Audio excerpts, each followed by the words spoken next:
Go for Leadership, the podcast with Daniel and Gert. Hello and welcome to this episode of the Go4Leadership Podcast. With me today is Chuen Chuen in Singapore, and I'm glad to have her on the podcast today. Go for Leadership interviews. Welcome to the show. Thank you, Daniel. Thanks for inviting me. Perfect.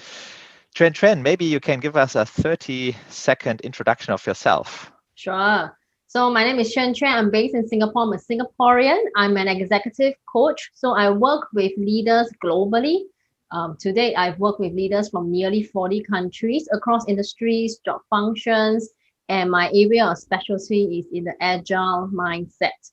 So I believe it's really with this agility in shaping the way they think about their business challenges, organization challenges, that they will really thrive in an uncertain world that we live in today. Because ultimately, why do we want to uplift leadership? It's about sustaining business organization success for everyone, and so many people in the ecosystem can benefit. Wow. Leadership is that right word. So how would you define leadership, or how would you describe what leadership means to you?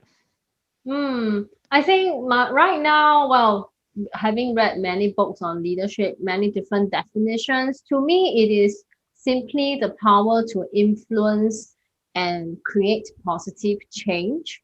And it is really not about one particular style. So it's about the ability to individualize, meaning if I change the country that I work in, the team that I work with, the generations, the backgrounds, and what is required in my function, am I able to always flex and change my style such that I'm able to influence, communicate, convince, inspire, and ultimately the entire team move towards creating great outcomes for everyone.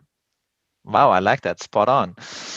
Trent, so with your definition, it also means a lot about the surroundings of let's say, a leader to act or react. Do you think there are certain requirements for a, let's say, so to say, good leader to perform or to show results? Or do you think a good leader can let's say, adapt on any situation or surroundings? Can you phrase that one more time? Sure. So if you consider that it is important for a leader, the surroundings or the situation he is in, do you think that there are certain capabilities that are required for a leader to be adaptive on certain situations? Right. So what are the conditions for a leader to be agile, adaptive, and to be effective across all contexts? Right. Correct. To me, it begins with the mindset. That you do know that there is a connection between mindset, emotions, behaviors, and then eventually your outcomes. Correct. So I think if we want leaders to be effective, adaptable across all situations, then we really have to begin with the mindset. Because if we just look at skills and knowledge, that's only going to bring you so far. For example, how can you help a leader be a confident speaker if he or she doesn't believe that they have a message that's worth sharing? So you got to start with the inner work first. And that includes how you think about yourself, how you think about the challenges.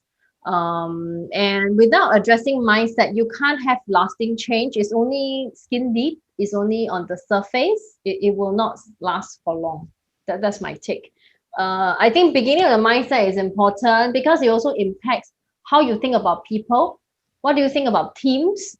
What is the ultimate purpose of achieving all those great outcomes? Is it for self? Is it for team? Is it for a higher purpose? And without these self-awareness and having the right mindset to actualize all that, usually I find the success quite short-lived. So I am also a believer that mindset drives behaviors, drives results, right? Of this, let's say, three-phase methodology. Do you think that a mindset can be changed, or that you can work on your own mindset to be more, let's say, self-aware, or to become a good leader? For sure, for sure. If you read Carol Dweck's book on growth mindset, I think that is like the first shift from a fixed mindset to a growth mindset. From something being very definite, believing that, for example, oh, I will never be charismatic as a leader. If you have that thinking, then in a way you are fulfilling your own prophecy. So we call this a self-fulfilling prophecy because you believe something about yourself, you see yourself in a certain way, hence you will never get there factually. But if you take then the growth mindset, what if you say, I am not a charismatic leader yet? Just by adding the word yet.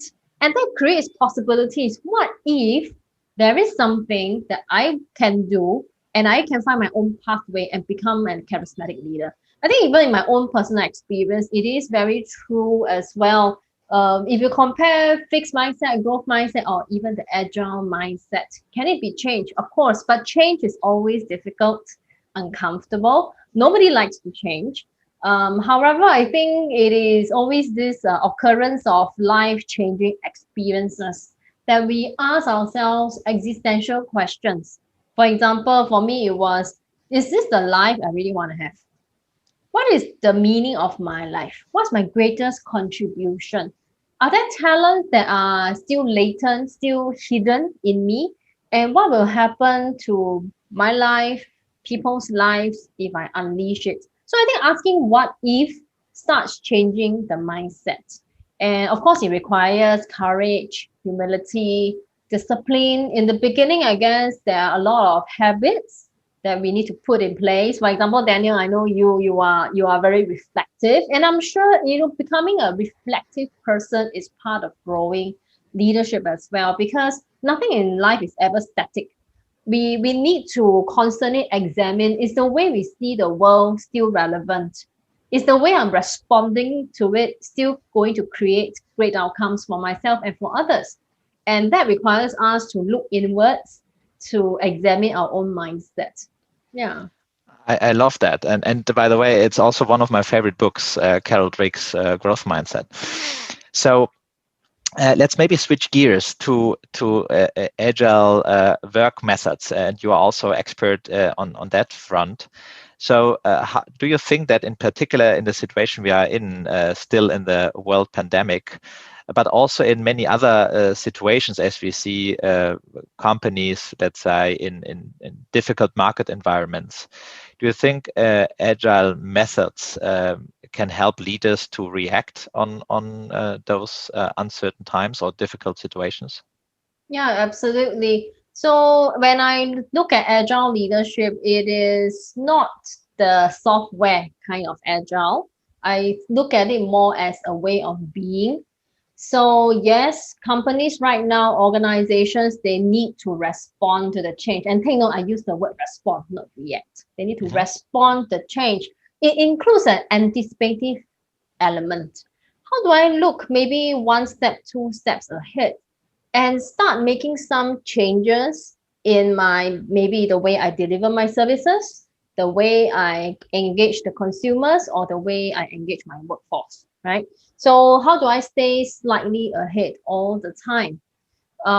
So I guess that's where my book comes in, because I wrote this book, 8 Paradoxes of Leadership Agility, for leaders who are very busy, who are facing a lot of changes. And I talked about 8 different paradoxes, which are common conundrums that they find themselves stuck in. What used to work in the past does not work anymore. For example, there's one paradox where we say executing versus inspiring.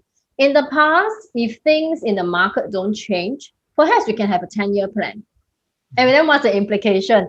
I will just have this master plan for 10 years and all of you just follow. I just need you to execute your part of the mission for your role. But right now, the market forces are totally changing, right? It's so volatile. Every other day, you got some new disruption. It could be a pandemic today. What if when this pandemic ends, another one comes? And political forces. So there are all these things happening right now. So the leader in front no longer knows all the answers. And I think we cannot expect that as well. So how do we then use inspiring on the other end How do I say, well, I have this vision. I'm going to work on inspiring everyone to be aligned with my vision, but I'm not going to dictate what success looks like. Neither am I going to tell you this is exactly step 1 to 10 that you must follow, and anything out of it is not successful. No, we need to empower people to make the right decisions, best decisions, such that they work towards the vision. So I think organization-wise, our organization mission, vision may not change, but the methods in which we get to them will need to evolve. And that's where you need to tap on the wisdom of your younger workforce, your mature workforce, who all brings in different experiences, diverse perspectives, and then that will help organizations respond better to right now this very VUCA world. I think that's a very great idea. Also, a very great methodology. How do you, how to do think that? 1 second. So maybe you can give us an additional idea on your book.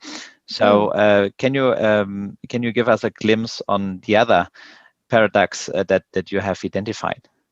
Sure. I think one very common one that many leaders resonate with is tasks versus people. I think many of us, we are brought up in cultures where we are very result driven, KPI driven. And in the pursuit of great results, we forget that the people are the one we need to empower. Because without them, the leader is just one person. Absolutely agree. Right? So in terms of, say, engaging people, so quite a number of leaders I work with, this is one paradox they have. For them, to them, they are so result driven. They think that they're fulfilling the organization mission. But they neglect that the workforce nowadays, we need emotional connection, engagement. I want my bosses to be coaches. I want my leaders to give me immediate feedback to develop me as a person. So they are no longer like, in the past, say, like, for example, my parents' time, they were brought up in the industrialization age, where, so I think the management style is very different. So tasks versus people helps leaders examine, how am I connecting with my staff right now? Am I telling them, showing them that I care about them? Hence, that brings up their motivation to want to commit themselves to fulfill the task in a happy, satisfying, and very rewarding way? Or do I just want to say, well, if you're not on my ship, I'm going to get you out of my ship, and I'm just going to get somebody to meet the task. And I think leaders nowadays, they would agree the human-centered approach works better. It's about conversations, dialogues, human-to-human interactions. We are not working with machines. And I guess also for many of us, we have been living in times of peace for a long time, which means that our basic needs have been met. So we are looking at self-actualization. And to get there, we want to feel fulfilled. Right. So I think there's a statistics published by Gallup in one of the papers. In 4 years' time, 75% of the workforce will be millennials. And millennials, Gen Zs, have very different needs. They are also very courageous in making big changes. And for the leaders who are more mature, even for somebody like me, I'm halfway in between millennial and Gen X. I need to tailor my style. So it's about, finding what is the right style for the right people. So if I look at tasks versus people, there's no one size fits all. Same for all paradoxes. It's about understanding what is happening within your organization, what is required, where do you want to go, and how are you going to get there. And the more range you have, the more you can flex your style, the more agile and effective you will be. That's one also of my philosophies, right? So the more experience you have in different fields, the better you can make or be a leader, actually, to come to better conclusions and react also on the specific situation. So maybe you can give us also some insights on, you are working also as a coach.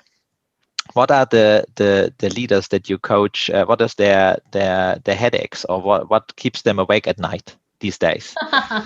And I think the listeners will agree. A lot of times it's about office politics.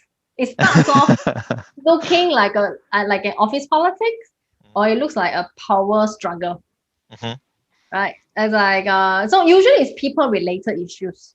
Like, Okay. why can't I connect? Why can't I influence? Okay, maybe for them, very top of mind, they'll be thinking, why can't you just see my side of the picture? Mhm. And how am I going to bring my point across? Or, oh, I'm a person with lesser authority. How do I influence my bosses? So these are the typical ones. So it's about exerting personal influence. And many times I examine, what do they really mean? How do they see themselves as a leader? So it goes back to that mindset. How I see myself influences the way I show up and I engage with people, Mhm. right? And if I want to influence, it means I have to be a good communicator. And how do you be a good communicator when you yourself are not sure of the position that you are supposed to play here? So there's quite a bit of the inner work first. So first unpacking, what does good leadership mean? So I think, pre-show, you and I had a chit chat and we talked about real role models, right? Uh, I think right now the challenge I'm seeing is the clients that I work with, often they have not thought about what does leadership mean to me. Mhm. What they think about is, what does leadership mean to my boss? What does leadership mean to my company or society? And very often that is not the definition that makes them satisfied. Mhm. So another category of clients, what they may experience might be they are highly effective in their work, but they feel empty. They feel burnout. They don't feel satisfied. And why is that? It's because the role that they play every day feels fake. That's Mhm. why I talk about, in my book, I have a very simple definition of leadership agility. It's about the sense of authenticity and ease when you are facing uncertain and, complex situations. So I emphasize a lot on the feeling part. There's no point in getting great results when you don't feel that that's you, when you don't feel proud that, oh, I've achieved it with my team. So I think uncovering what good leadership really means is really important for the clients that I work with. And of course I also bring them through a process which is my coaching model. And the first step is reconstructing the map, which means a courageous reality check. How do they know what's the style required? Mm. They need to know what's the reality. And I think that also has a lot to do, right, with self-awareness. On the one hand, of course, reflect what is leadership for me, what is my personality, and what is my aspiration, but also to be self-reflective and to understand where I may see gaps and where I need to develop, let's say, skills, and where I also may need help with from my team, let's say, to achieve certain goals. Yes. Yeah, you're right. Actually, I have an analogy. It's like an organism. Just look at leaders as living organisms. Mhm. What kind of organism are you? Okay, if you say you are an animal, okay. So I wrote this in my book. If you're a bird versus you're a fish, you have different traits, kind of like properties, right? Mhm. Different traits. You can do different things. I can't make a fish fly, but I can make a fish swim as fast as well as he or she can, right? So I think having this notion, like for example, if I am totally, I will freak out if I have a interview like this, then can I write instead? What's my mode of expression? And everyone will have their favorite mode of expression. Can I fully develop in that domain? And then I will know how I can be successful by finding out what my limitations are, where do I excel at. I like the analogy with the fish because I think it's so true. Don't become, let's say, I don't know, an elephant if you are a fish, but try to Yes. be the best fish that you can in the ocean. Yeah. And I think that's has a lot to do again with self-reflection and self-awareness. Yes. So what about So a question that I wanted to get into is, in particular, when you reflect on the past and the different scenarios, do you think that the problems have evolved throughout your coaching activities, or do you think that at the end leaders have before and have these days the same, let's say, problems? Because one observation I have is, of course, these days with the huge demand, the huge information that comes across a leader, the uncertainty. I think there has been a increase of expectation of leaders, and so do you think there has been an involvement in the challenges the leaders that you coach have? Yeah, I believe it has. I was reflecting as you were asking me as well. I think what is common is that it is still influencing slash people related issues, right? Mhm. But in the past, the leaders probably know better what the right direction is because Mhm. things weren't changing so quickly, right? But right now, I think if you add on the complexity, say, brought on all the disruption brought on by the pandemic, there is the self-care part. Like, what is my role now? When I myself don't know what's the answer, Mhm. how do I deal with that? How do I deal with this feeling of, inadequacy?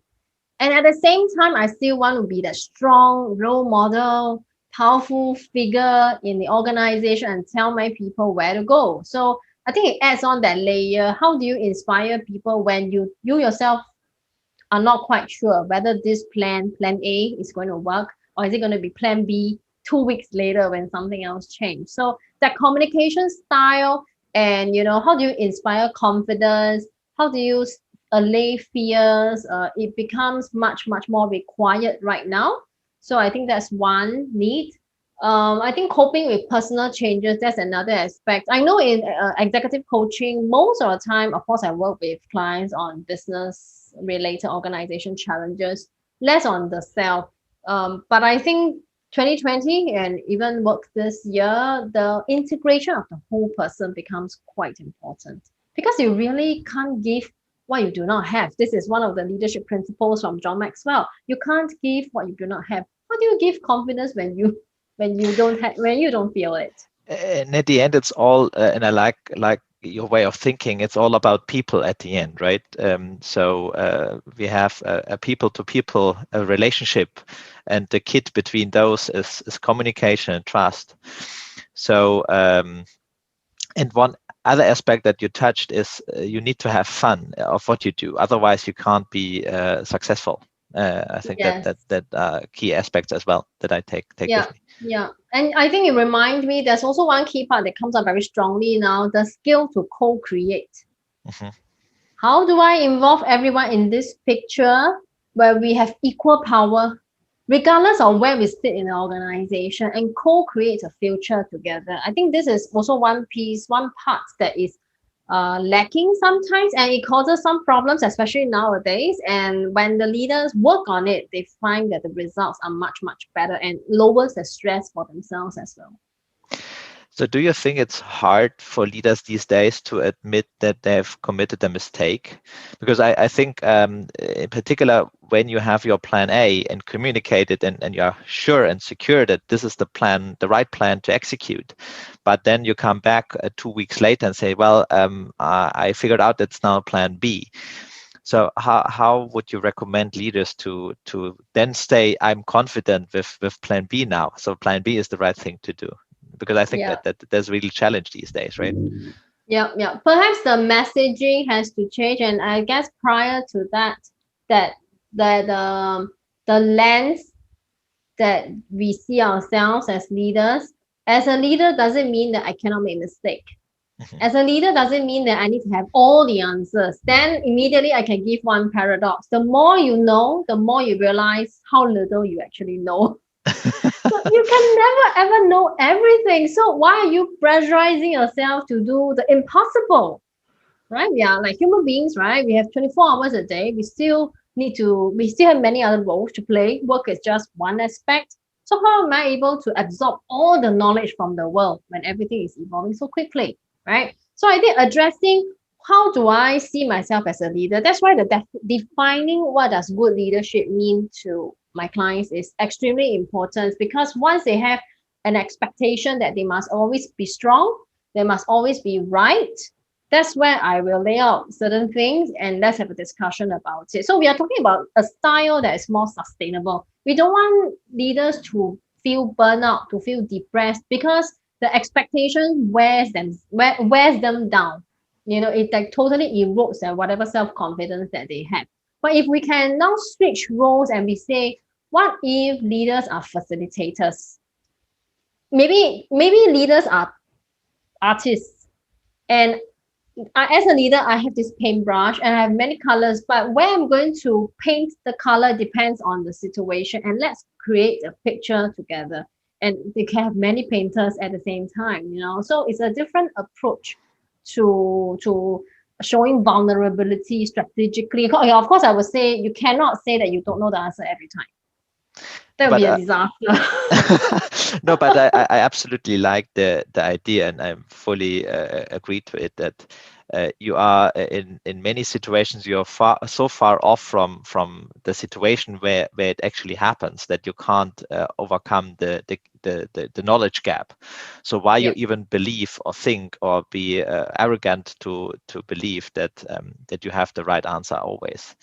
Yes. So that's one thing I want to add in. The value of seasoned veteran leaders is not so much about knowledge, I feel the value that they really bring is a thinking process. And that is something that's transferable across all companies, all functions, whether they have the knowledge or not, as long as they have the critical thinking, strategic thinking. I think that's where they really add the greatest value. I think that's and awesome. They should amplify that. I think that's really an awesome insights. So let's come to an end, Chuen Chuen. I usually finish with the question: what would have been what you have said to yourself before you started your professional career to become the leader and the coach that you are these days? Sure. So my advice to my younger self, I think 3 things. First one is to have emotional regulation. As a younger person, I was very explosive, very bad-tempered. But now, being more matured, being more grounded, I would say anger will never ever solve any problems for you, right? And it is important that we look at the emotion and see what is the emotion trying to tell you. Learn from these so-called negative emotions. It's trying to teach you something. The next one, I think, is really, what does success really mean to me? Because I realized that I was holding on to the definition of success that I inherited from the system, from society.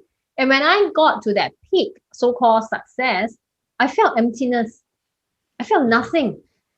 So what is the meaning beyond self? What's my greatest contribution? And I think then that leads to the third one. What is that contribution and impact I want to make in this lifetime? When I disappear from earth, when I expire from earth, from this life, what do I want to be remembered for? And I think the earlier we kickstart this process of knowing what we really want to achieve in this lifetime, the better chance we will, the higher the chances of getting there. Wow, I love it.